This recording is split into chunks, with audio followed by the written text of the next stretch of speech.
This is Daybreak, and thank you for staying with us. The hashtag on X is Citizen Daybreak. The SMS code is 22422 at Citizen TV Kenya and at Ayub Abdikadir. Amos Wemanya is response campaign lead at Greenpeace Africa. Good morning, Amos. Good morning, Ayub. Lovely having you here on the broadcast. On my immediate right is Moses Odhiambo, who is an advocate and lecturer. Good morning. Good morning. As well as Dr. Stephen Jackson, the UN resident coordinator in Kenya. Good morning, Dr. Stephen. Good morning. How are you? Lovely having you here on the broadcast. And we are joined virtually by Cecilia Njenga, who is a director at the United Nations Framework Convention on Climate Change.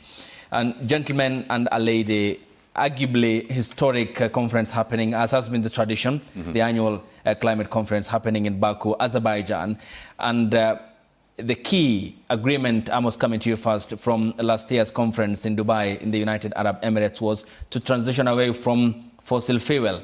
What do you think will be the achievement that Baku ends up with when the climate conference concludes in Azerbaijan?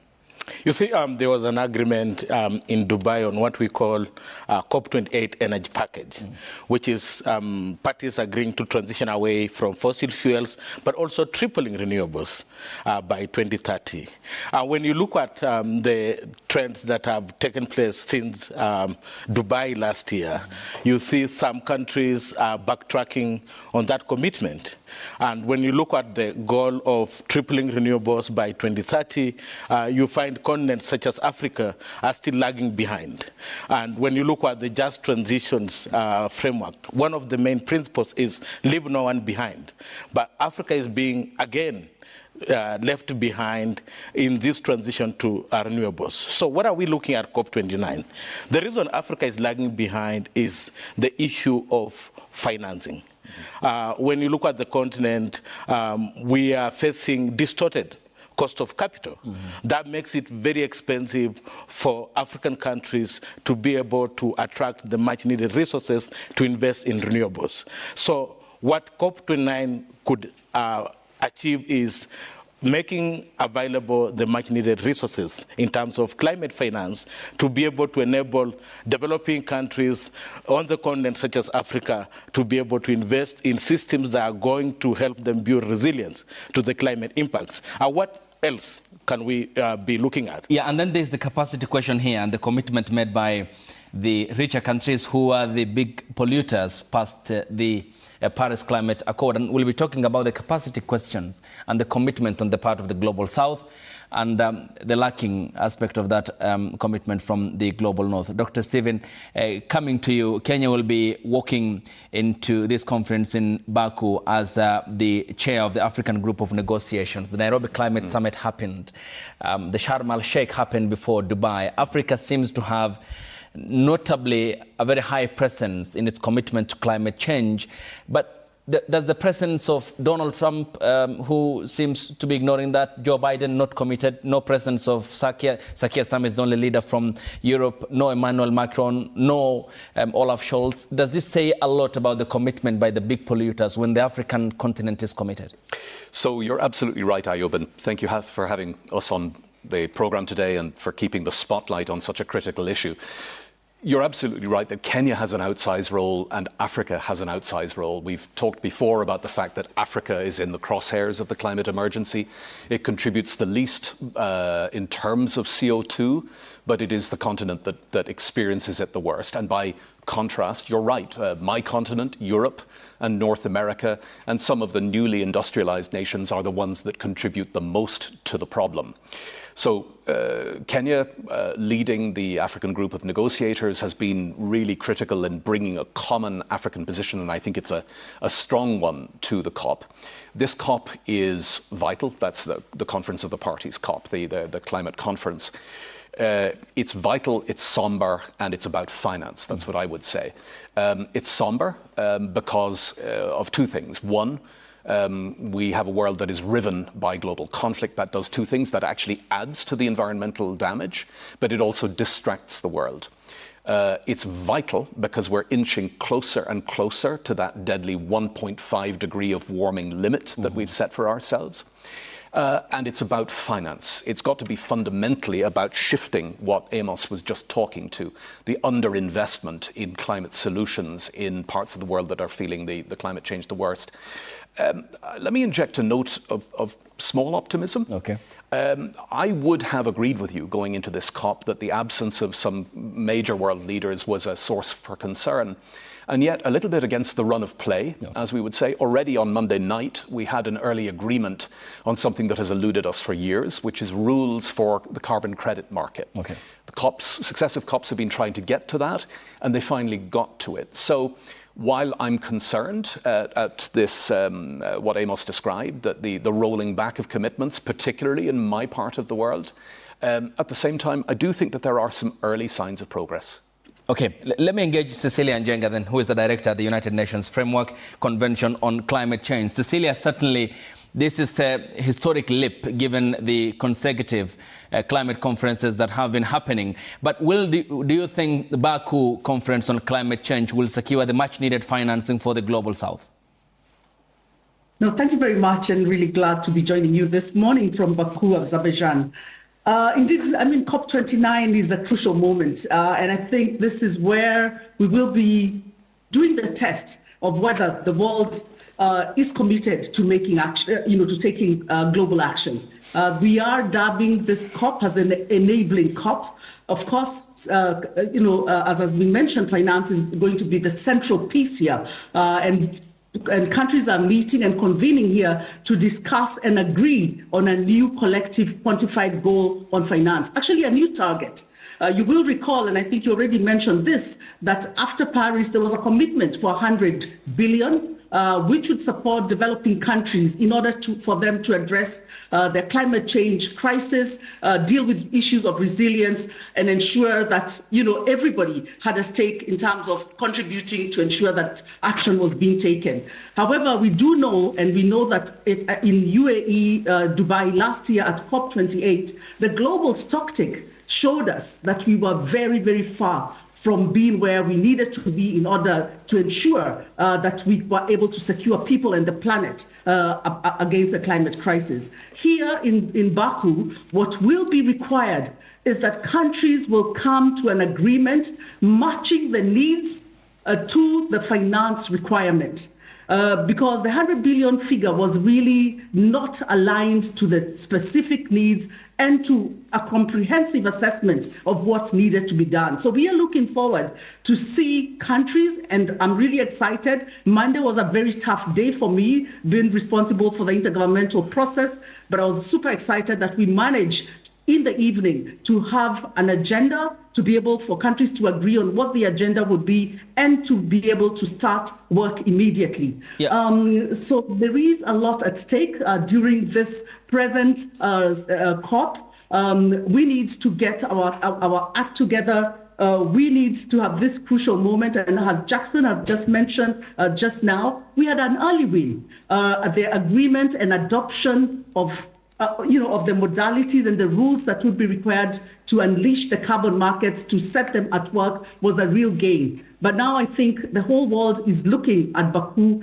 and waiting to see how countries will reach a comprehensive agreement of the trillions that are required to ensure that we keep our planet and the people safe from the climate crisis. Thank you. And Cecilia, talking about the Paris Climate Accord, in the aftermath of that, there was one overwhelming focus, and this has been the magic number, 1.5 degrees Celsius, which is the level of global surface warming, pre-industrial level. And to say this, no country on earth has achieved that some 8 years down the line. Then coming into this conference after Dubai, after Sharm el-Sheikh, after Glasgow in Scotland in the UK, how then do you think then the progress towards the achievement of the 1.5 degrees Celsius is also a debate that should be kept alive during the Baku conference? Indeed, I think this is where the parties, and that's why we had a difficult start. There is a call that we must have a balanced agenda. We cannot just talk about finance or talk about adaptation, but we must keep the ambition for mitigation alive. And basically here what we are saying, we had yesterday the Secretary General at the opening statement saying that this 2024 is dubbed to be the warmest year over centuries. And I think this is the reality. There is a commitment by the UN that by 2030, we must have fossil fuel pollution. And this is a justified call. And I believe that this is where the crux of the matter will be, because as we talk about increasing the amount of trillions that will be necessary for climate action, we need to see greater ambition, particularly by those countries that are continuing on a trajectory that will not allow us to achieve the 1.5 ambition that Paris set.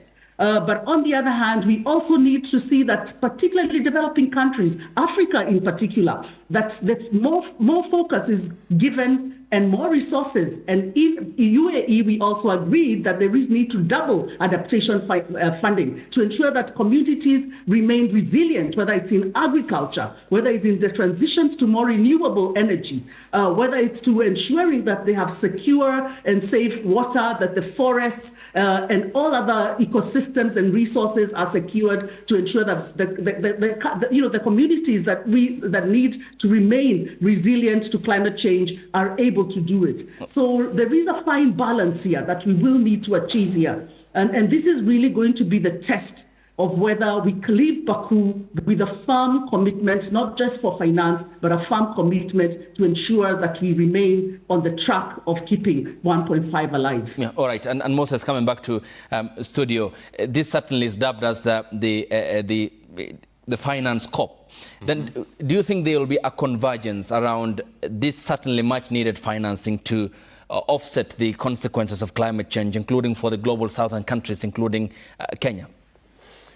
Well, we might have a convergence in terms of an agreement on the interests of the global south, but at least what we need to understand is that this is a problem that has come to crystallize, considering how state obligations have been structured within the Paris Agreement, that most are established based on a voluntary basis.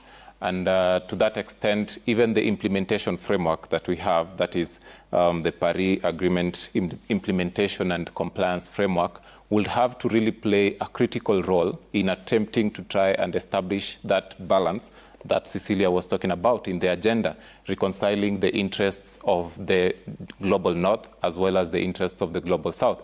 And I believe then it would be possible, it would be a step forward to try and come up with mechanisms and measures that can make it actually possible to now start implementing climate action obligations as state obligations. And you think this conference can achieve that, given what the UN Secretary General said, that the commitments are not matching up to the speed of the climate change? And this he pointed out in the past conferences as well. The UN seems to be concerned. Of course, they are concerned, informed by the science and the experts who are putting thinking into this. Do you think then that on the political and policy level, this the scientists' advice are taken, and what the UN is calling as an alarm if no action is taken? I still believe it is possible to achieve the outcomes, and I believe with the extent, the push that the global south countries have come with a commitment to try and establish definite and defined financial obligations, come as a step forward, as a growth towards the setbacks that they have experienced, that previously we've had financial commitments, and we understand that for the global south to achieve their climate action objectives and have access to sustainable development, it really depends on the financing of the adaptation and mitigation costs of the effects of climate change. And therefore, it is a good step. It might not actually crystallize into fully realizing what the agenda of the Global South is, but it is a good step in the right direction.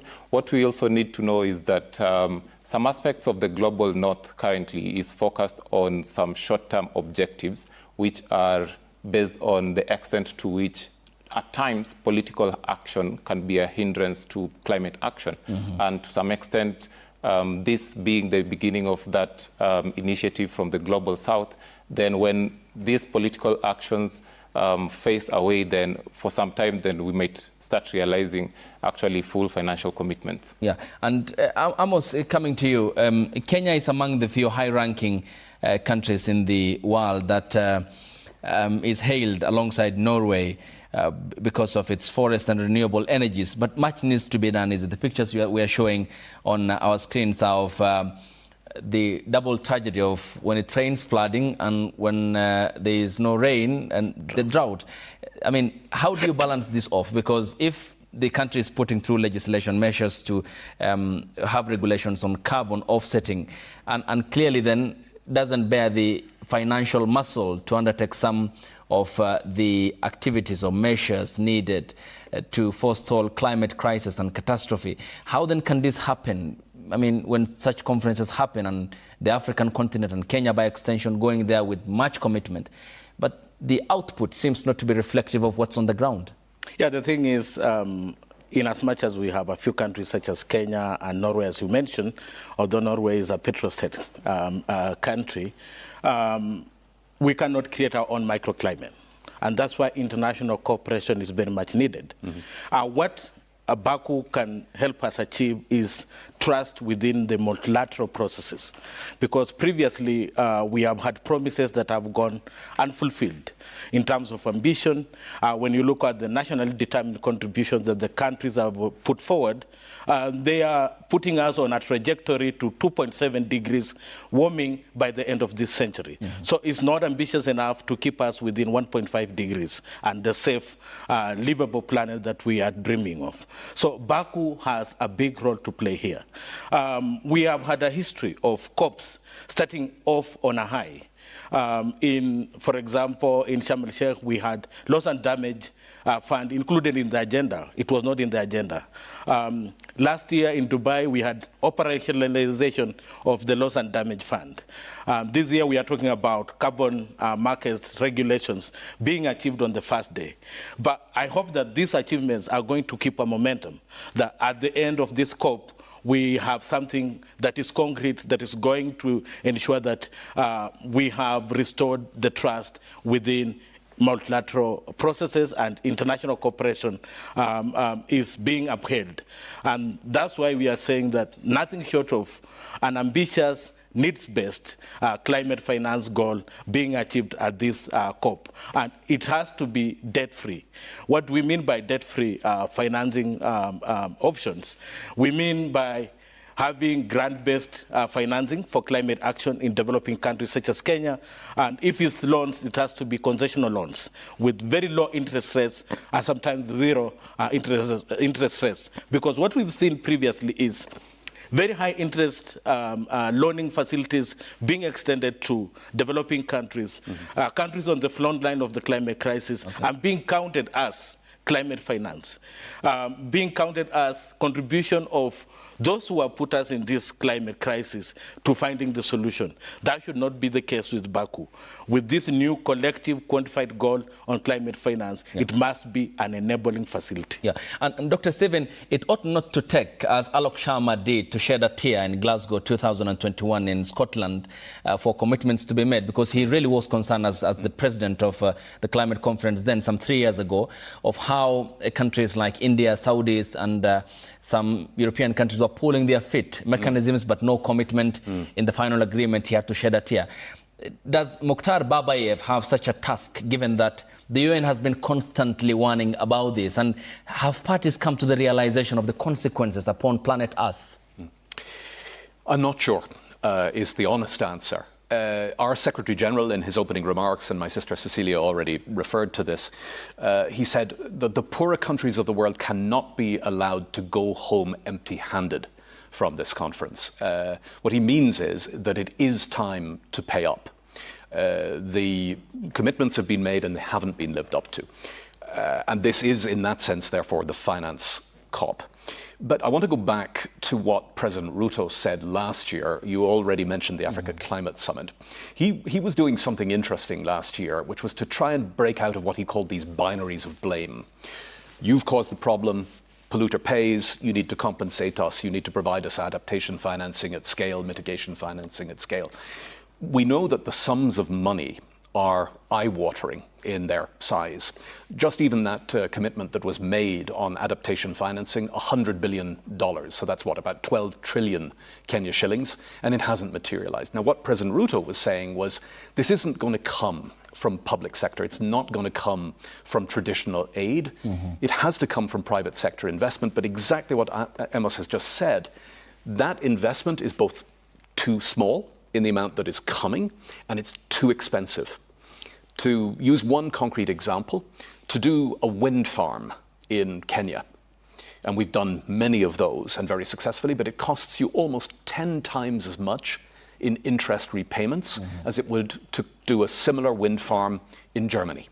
That's a calculation made by UNCTAD, one of our UN agencies.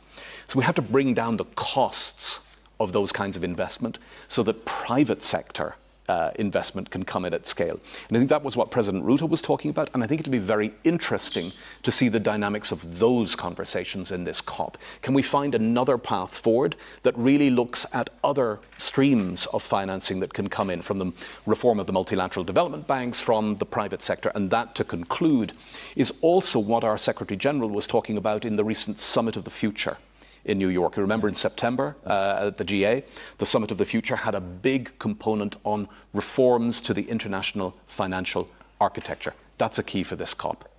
When we get back from the break, ladies and gentlemen, we'll further continue with the discussion here on the broadcast happening at Baku in Azerbaijan, the UN Climate Conference, and going forward how countries in the global south can be helped through proper financing and the polluter pay principle, which was one of the key agenda items of the UN, of the Nairobi Climate Summit in September 2023. The hashtag on X is Citizen Daybreak. The SMS code is 22422 at Citizen TV Kenya and at Ayub Abdikadir.